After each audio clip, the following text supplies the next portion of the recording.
Hello everybody, welcome to the review show. What a race that was. Pierre Gasly, a first-time winner, 4/10 across the line quicker than Carlos Sainz, and Lance Stroll getting a second podium as well. All of them a second-time podium holder. Two of them came at Brazil last year, and they're still first and second now. Alongside me is Ian Birch. Dad, you pick your races to join and not join, don't you? That was one of the best races of the season, but you didn't like it because of Lewis's penalty. No, I don't agree with Lewis's penalty. It's pretty straightforward. I think it was a bit harsh as well for what they gave him.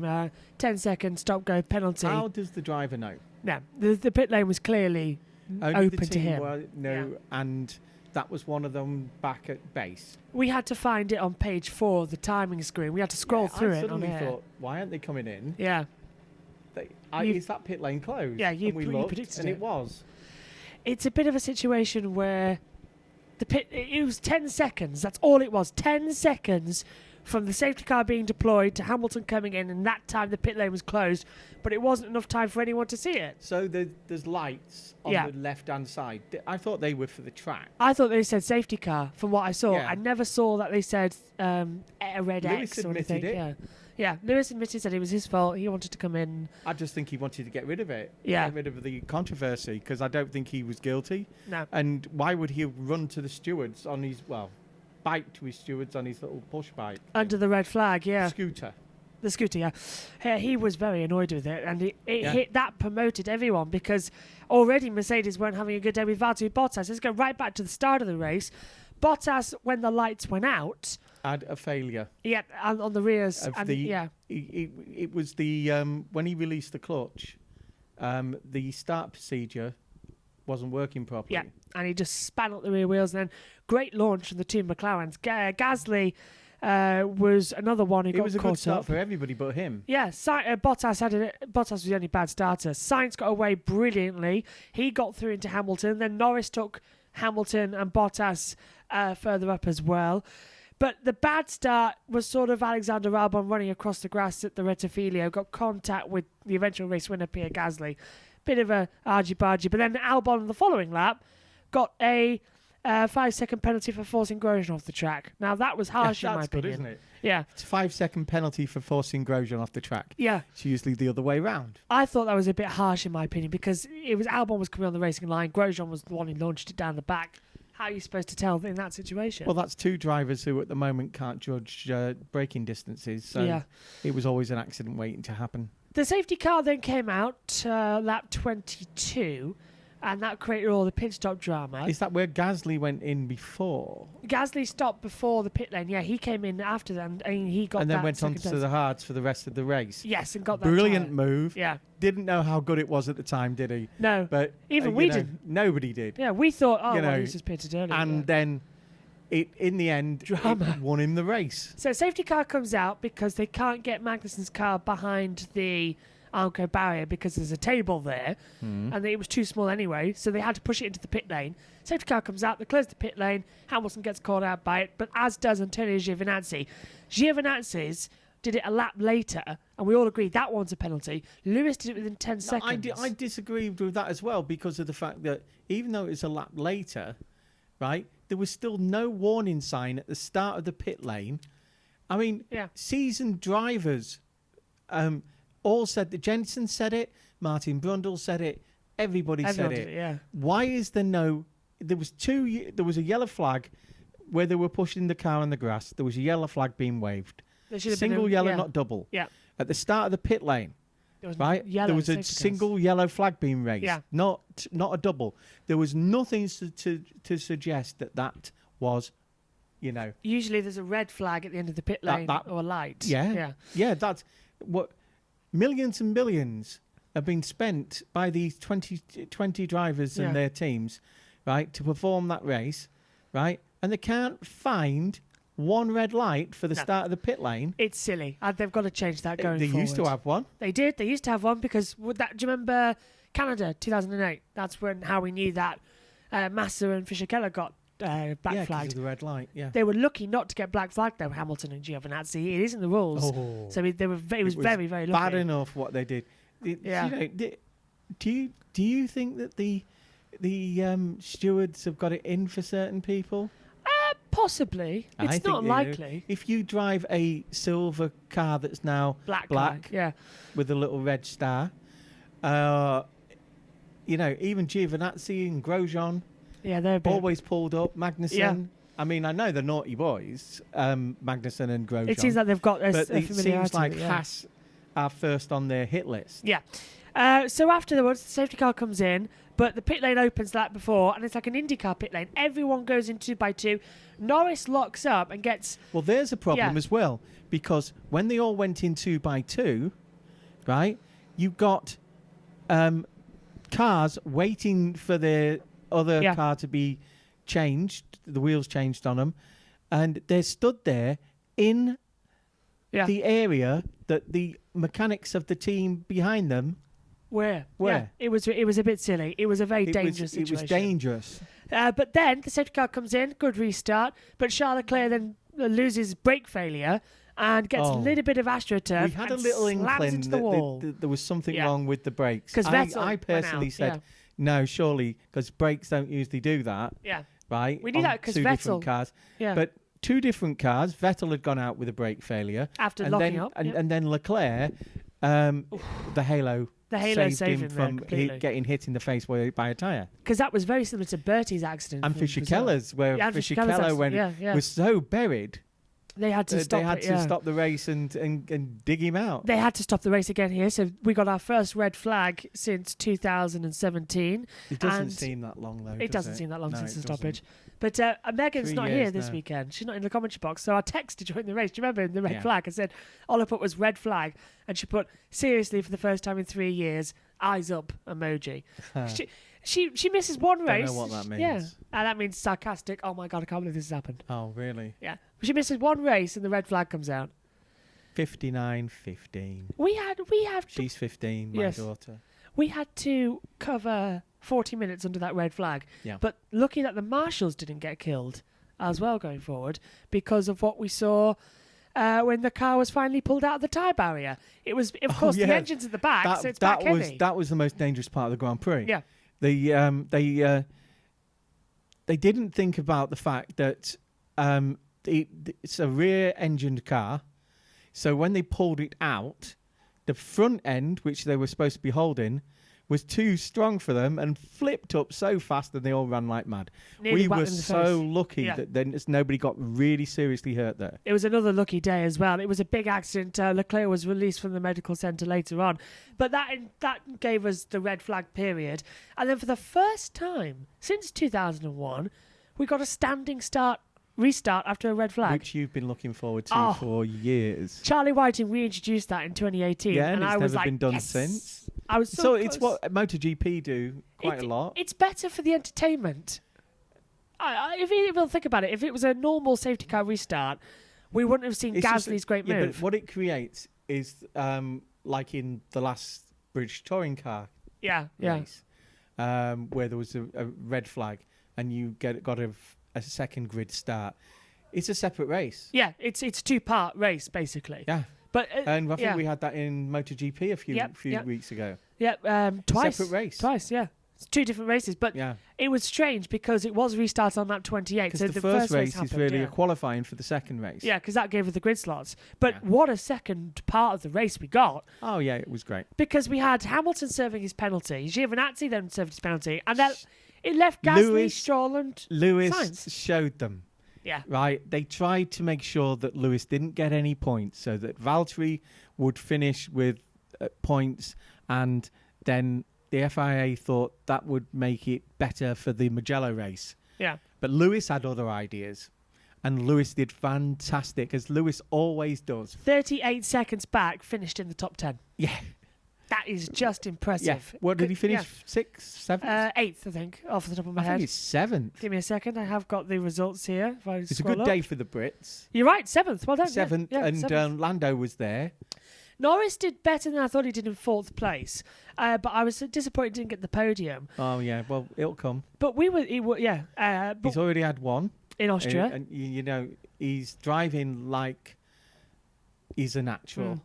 I must admit, it was a very bad day for Bottas, and we did say it in the It commentary. does help that he's got Jensen around. Oh yeah, for sure. Lando's got Jensen around to help because him out, Jensen and him, he's known Jensen for a long, long time. They're from the same part of the country, and he's like Jensen's little protege. I was worried that we saw with Bottas throughout the race. It seemed that Mercedes' old reliability issues were hitting them was the fact that they're bad in the air of the other car in the tailwind. And Bottas couldn't overtake. They're designed to be out the front. Yeah, Bottas couldn't overtake, but Hamilton could. That was the interesting part for me. Hamilton got past. Hamilton's a genius. Bottas is a good driver. Go on with what you're saying. I'm not sure I can remember. Okay. We'll come back to me. We'll go back then. Well, Ferrari, not the best team. I remember out of the what race, it was. And Vettel retired early on as well. The press leave Albon alone. Yeah, they're going at him. There was this thing about Lewis said a comment. Now, we know that Lewis has been helping Albon. Yeah. Right? And it's no secret at the end of a couple of the end racism Black messages, Lives Matter things on the grid. Is it a protest or... You see Lewis giving him a pep talk just before. I know they've come together a few times. And quite a couple. Yeah. But, he's a Brit. Albon's a Brit, racing with a Thai flag. And Lewis seems to have, not only him, but Gasly as well, and a few of the others. Whereas Lewis didn't want anything to do with any of the other drivers for years, right? This time he sees himself as an elder statesman, and he's helping some of the young uns. It seems Alan Prost is the Lewis main is thing, person helping Gasly. Lewis is a little bit more relaxed in these times. Yeah, he's trying to give something back. We'll just wrap up then. 10 laps to go with the race. Gasly held on. He's got the lead. He's got 3 seconds to Sainz, but Sainz starts catching him. And we're left with a 3-lap showdown where they are just dueling it out. One more lap and Carlos would have probably taken that third place. He got a good run out of the Parabolica, but it was just too much. Yeah. Just too much out of the Parabolica, and the line was just across too quickly, and Gasly wins. All you need to do is just take the wrong line. The interesting thing was in qualifying, at one particular point where they all were going one particular way, as was Bottas, Lewis didn't. Lewis went on the left-hand side of the track. He had a different at that corner, completely different line, and was half a second in front of everyone. Half a second quicker than everybody, yeah. And yet nobody tried it. Nobody else tried it. I couldn't understand it. Well, if a genius like Lewis has done it and got half a second faster, you've got to think to yourself, that line might be better. He's got something as well. There's no power unit issues this weekend in terms of power party modes, but they were allowed to choose them. Yeah, but how much damage has been done to those engines for this race? Because Mercedes changed the power units under the red flag to give Bottas and Hamilton an advantage. So that's what we saw. The power units or the ECU? The party modes. They changed the modes. Changed the party modes. Yeah, do you remember? Because Joe Bauer was looking under the red flag. How much is that going to affect them going to Mugello? It was the second race. Yeah. How much is that going to affect them going to Mugello? We don't know yet. Because Mugello is a power circuit. We don't know, but we do know that Toto said that they could run those, unlike the others. Yeah. They could run them for a lot longer. It's going to be an interesting one, isn't it, to see how much it's actually going to be there. I honestly think McLaren were running theirs at a higher. Yeah, McLaren just came out of nowhere this weekend, especially in free practice 3. They were second and third. Then in the race, they were just everywhere at once. And Red Bull it was good. Were about the same, bit less. Verstappen retired. Albon was nearly last. Verstappen retired was an interesting one. But their actual pace time was, they were all right, was quite good. I think Verstappen retired with power unit issues in the end as well, and the gearbox problem combined, and that's why we saw him out of the race. But it leaves the Drivers' Championship pretty much exactly the same as when we left it. Yeah, Hamilton which was top. not the FIA's idea when they gave Lewis a penalty. Absolutely not. Hamilton top now, 164 points. What you've got to say about those penalties for him and Giovinazzi is, that means that these guys, instead of the teams studying the rule book, they are going to have to study the rule book. Yeah. And the rule book changes virtually every race slightly. There's no consistency with the stewards at the moment. No. And that's the problem. Just quick about I think they got it wrong for the second week running. The only problem with, the only difference in the Drivers' Championship now is the fact that Stroll, Norris, Albon, Leclerc, Gasly, Sainz, Ricciardo, Perez, Ocon are now all battling for fourth place in the championship. That midfield battle now is so tight that Gasly's launched himself which into. is a benefit to the owners and the FIA. For sure, because now Your Liberty and will be pleased that there's a battle going on somewhere. we're halfway through the season now. 8 races done, 9 to go. It now confirms that we've got a World Championship. It's no longer a World Cup Yeah, status. because it's after eight. After 8 races. Yeah. After 8. After 8, yeah. Right. Yeah. So, yeah, After 8. that's now a World Championship. Roundtrees, send us a box. You know the address. Mercedes now lead 281 points to Red Bull 158. But as you said, the battle midfield, give McLaren, everyone Racing Point, Renault, Ferrari now joining the If battle. you send us a box, there's 16 in a box. So, well, there used to be anyway. So we could send loads of people that for Christmas. You could do. Williams no points on the board again By today. the way, Wreck-It, we're still waiting for the pledge. You've just reminded me of something. Look at the shine on this table. If pledge was here, wipe clean. Others are available. I don't have to say that, but we do. We don't, but we do. If we get It's any confusing. from any of the others, are It's we confusing. in this just for the freebies? No, I think you are. we haven't got any really. I don't know Not what you're on one. about.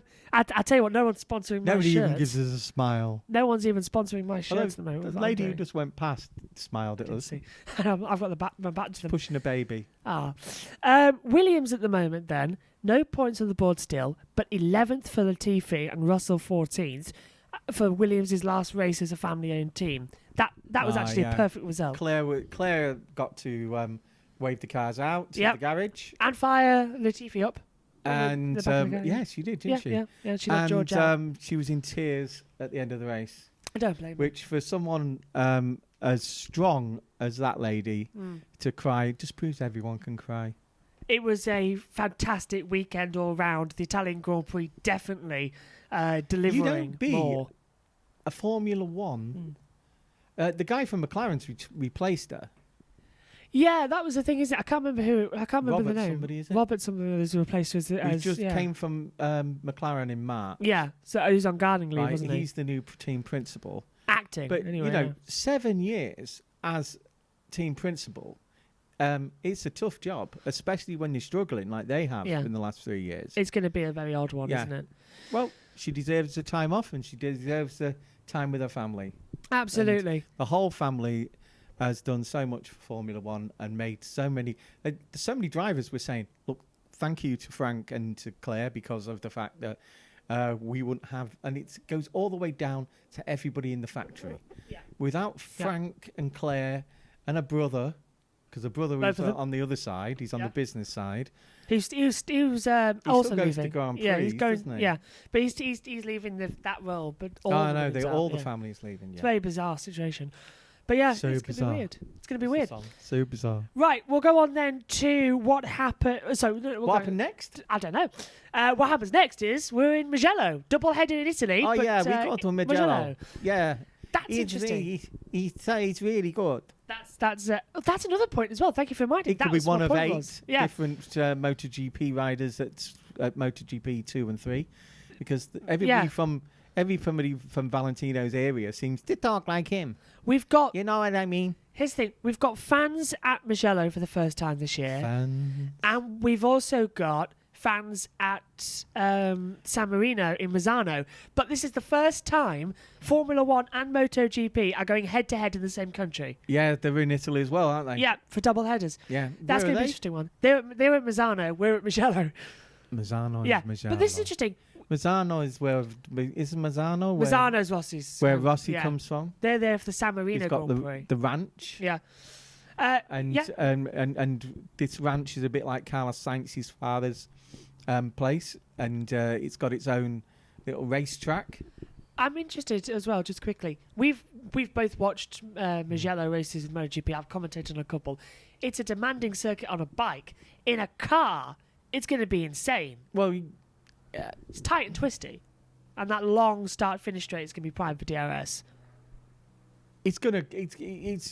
It's wide enough for overtake in about 4 different places. But to be honest, I think it'll have to. I think there'll be a few more contacts this weekend. Definitely. Sounded like Paul O'Neill now. He did. A few more contacts this weekend. So, the flags are certainly thinking, and down they go. And down they go. I knew that was going to happen one of this time this season. I knew it. Yeah. Okay, well, we'll wrap up then because our studio is disintegrating. Yeah, as soon as you mentioned the Spice Boy. Out they come, yeah, big blow of wind. Because, of course, he's known as the Spice Boy, but so is Christian. Yeah. Hello, Christian, Spice Boy. I knew that was going to happen at one of the times this season. It's happened before we've gone on there. Lederhosen. Once. Okay, right. Christian loves Lederhosen. He does, yeah. Just quickly. That's it from this weekend. So what's the dress in Italy then? Don't know. I don't know. No idea. Don't know. Actually. Italiano. We'll find out. You'd probably if be you in were a smart Tifosi, suit. though. Yeah. They've got black Italian suits. Black Italian Yeah. suit. Right, we're back in Italy next weekend for the Tuscany Grand Prix, but it's Ferrari's. And the flags will be up. Yep, they will be back. It's They will be back. Ferrari's 1,000th Grand Prix. They're going Can there. we send that to You've Possibly. Been Trained? Possibly, yeah. 500 quid. Possibly. Also, Could have hit me on the head. if it done, we would have got it. Ferrari go there, double DNF here in Monza. They're going there with egg on their face, really. They're not going to be quick. Yeah, I know. And in that heat, that'll cook. It might actually get some scrambles. Oh, scrambling bikes are not allowed on the track. So we Not are. even at Mugello. We are actually live next. There is a scrambling weekend. track near Mugello. There is, yeah. 2 seconds. We are live next weekend for the Tuscany Grand Prix in honour of Ferrari's 1,000th race. Here's the times. So we're on here at 9:55 for first practice, 1:55 for practice 2, 10:55 for practice 3. Different colour 2 seconds. for my Ferrari. Yeah, qualifying is at 1:55 on the Saturday, and the race is at 2 o'clock on Sunday. We're live all weekend. I hear that Ferrari have got a slightly different colour this weekend. They have, yeah. The rumours they're going burgundy. Yeah. So a bit like the original. The original. Yeah. So that's going to be something to watch. Yeah. But that's it for this weekend. Megan will rejoin us next weekend for the live stream. Dad, moments of the weekend, and what have you made of Italy? Gasly sat on the step. Yeah, crying. After the thing, and he's just reflecting and crying. Right, he's had a upheaval like Leclerc has. Those two lads have had a lot of heartache over the last couple of years. It's been a mad one. Yeah, I mean, Absolutely mad Gasly, one. as we said last week, Gasly was the roommate at school of Antoine Hubert. And even last weekend we saw him laying flowers and upset. And he said he just could not. He sat there and he just thinking about everything, and that he just couldn't believe it. Yeah, top spot. I don't think he ever thought he would get top spot. Not in his career. He wants to be world champion. I think he might do it. But he's come after back the refreshed. knock he had at Red Bull, I don't think he ever thought even the top spot would ever come, and it has. It's been brilliant. And Lewis was the first there to congratulate him. He was, yeah. So today was the day of the underdogs for the Italian Grand Prix. All customer teams on the podium of AlphaTauri, McLaren, and of course Racing Point. But a new winner, the 109th winner in Formula One, is Pierre Gasly. He wins. And AlphaTauri are top dogs in Italy. Pierre Gasly, the first French winner since 1996 in Olivier Panis. We're back next weekend, live, all weekend, for the Tuscany Grand Prix for Ferrari's 1,000th race. But we leave you with Pierre Gasly, a Grand Prix winner. Bye for now. Bye.